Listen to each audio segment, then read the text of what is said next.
नमस्कार, आप देख रहे हैं यूपी टीवी 7 सच की तह तक। विगत सोमवार को मुंबई प्रवास के दौरान सर्वक्रांति सेना के राष्ट्रीय अध्यक्ष राजीव मिश्र द्वारा महाराष्ट्र के पूर्व मंत्री रहे राजा राम साल्वी के उल्लास नगर स्थित आवास भ्रष्टाचार निरोधक खुफिया समिति के प्रांतीय कार्यालय का दौरा भी किया गया।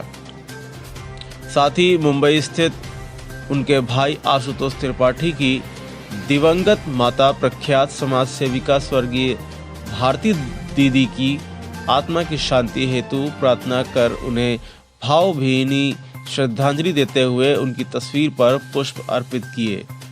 उन्होंने कहा कि भारती दीदी जैसी महिला का असमय जाना हम सभी के लिए अपूर्णीय क्षति है। वे प्रख्यात समाज सेविका थीं। उन्होंने अपने जीवन काल में सभी के हर दबे कुचले असहाय जनों की तन मन धन से सेवा की है। उनके आदर्श संपूर्ण जीवन काल तक हम सभी के लिए प्रेरणा बिंदु रहेंगे। इस दौरान मुख्य रूप से उनके साथ संस्था के महासचिव शरद मिश्रा व शिव तिवारी भी मौजूद रहे। आप जुड़े रहिए यूपी टीवी 7 से सच की तह तक। महाराष्ट्र चैनल से हूँ। इस समय मुंबई के दौर पर श्री राजीव मिश्रा जी हैं। मैं कुछ सवाल पूछना चाहूँगा उनसे। राजू जी, आप मुंबई के दौरे पे हैं जी। इस दौरे में किस किस से भेंट की और आपके दौरे का इस कारण क्या है मुंबई में? सबसे पहले जय महाराष्ट्र। शरद जी, मैं कल दोपहर की फ्लाइट से मुंबई आने का मेन कारण ये था कि मैं हमारे एक मित्र माननीय राजा राम साल्वी जी हैं, जो कि महाराष्ट्र की एक बड़ी राजनीतिक विरासत है, बड़ी हस्ती है और सौभाग्य से वो महाराष्ट्र सरकार में मिनिस्टर भी रहे। भारतीय जनता पार्टी के वो महाराष्ट्र प्रदेश के उपाध्यक्ष हैं और उनकी पत्नी का इंतकाल हो गया था, भारती ताई साल्वी का।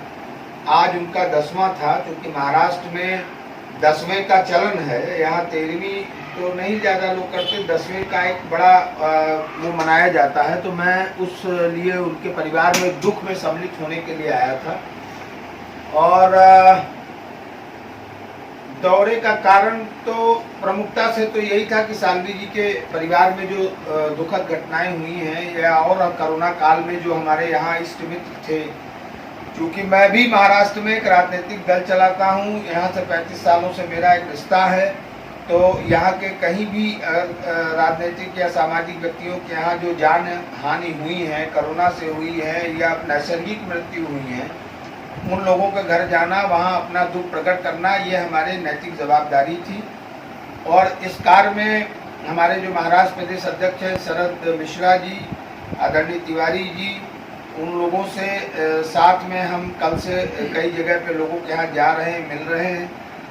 आज उसी कड़ी में हमारे बड़े भाई हैं श्री विजय राय जी, आप आजमगढ़ से हैं, बम्बई में बड़े ट्रांसपोर्ट के व्यवसायी हैं।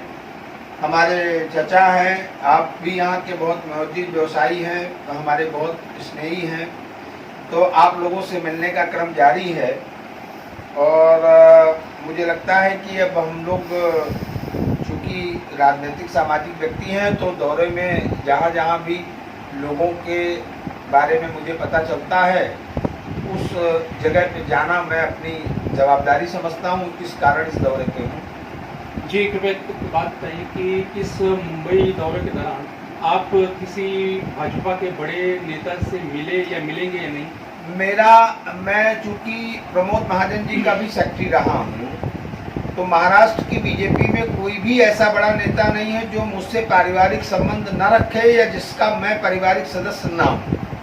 तो मुझे नहीं लगता है कि मुझे किसी से अपॉइंटमेंट की ज़रूरत है या किसी व्यक्ति के घर मुझे जाना पड़े तो उसे फ़ोन करना पड़ेगा। परंतु ये दौरा दुखद समस्याओं के लिए था। पर अभी मेरी बात यहाँ के पूर्व मुख्यमंत्री जी के परिवार देवेंद्र फडणवीस जी के परिवार से हुई है और संभवतः कल जो शोभा फडणवीस यहाँ से पूर्व मंत्री थी बीजेपी की, आपकी माँ भी थी वो मुख्यमंत्री जी की, उनसे मेरा रिश्ता रहा है। तो उनके परिवार में उनके 2 भतीजे हैं, वो वाड़ा में उनका व्यवसाय है, बड़ा माइंस का काम है। तो मैं कल उनसे भी मिलूंगा और गडकरी जी के भी परिवार के तमाम लोग मुंबई में हैं, उनसे भी मिलूंगा। महाजन जी के परिवार के कई लोग मुंबई में हैं, उनसे मिलूंगा। मुंडे साहब के परिवार के कई लोग हैं, उनसे मिलूंगा। तो जब मैं मुंबई आया हूं तो हमारे परिवार के सदस्य वो भी हैं, इसलिए परिवार के सदस्य होने के नाते ये कह देना केवल कि मैं किसी भारतीय जनता पार्टी के नेता से मुलाकात करने के नियत से मुंबई आया हूं तो गलत होगा। मैं मुंबई आया हूं अपने व्यक्तिगत मित्रों और जो हमारे इष्ट मित्र हैं जिनके घर में दुखद घटनाएं हुई हैं उनके यहाँ सद्भावना और दुख प्रकट करने आया हूं। हाँ, इस कड़ी में मैं उन लोगों से जरूर मिलूंगा और थोड़ी सी राजनीतिक चर्चाएं भी करूंगा, ताकि सर्वक्रांति सेना का जो हेतु है, मुझे लग रहा है कि जब से शिवसेना की सरकार महाराष्ट्र में आई है तब से उत्तर भारतीयों पे फिर से पुनः हमले और उन पे षड्यंत्र किया जाने लगा है। तो मैं एक बार इस बारे में, चूंकि अब मैं भारतीय जनता पार्टी का उत्तर प्रदेश का नेता हूं, बिंदकी विधानसभा से मैं प्रत्याशी हूं और मैं एक जवाबदार नेता होने के नाते और सर्वक्रांति सेना का राष्ट्रीय अध्यक्ष होने के नाते अपनी पार्टी के संगठन के लोगों से इस बारे में जरूर चर्चा करूंगा कि उत्तर भारतीयों पर और हमारे जो परप्रांतीय भाई महाराष्ट्र में रह रहे हैं उन पर शिवसेना अगर आतंक अत्याचार करती है तो आप भी हमारा साथ दीजिए और हम लड़ाई करके किसी भी तरह से अपने भाइयों को बचाने और उनकी रक्षा सुरक्षा का जो बीड़ा मैंने उठाया है, जब तक मैं जीऊंगा तब तक वो लड़ाई में लड़ता रहूंगा। जी, हम बात कर रहे थे श्री राजू मिश्रा से, जो बिंदकी विधानसभा से प्रत्याशी हैं, और बहुत बहुत धन्यवाद। मैं महाराष्ट्र माझा चैनल की तरफ से राजू मिश्रा से बात की, बहुत बहुत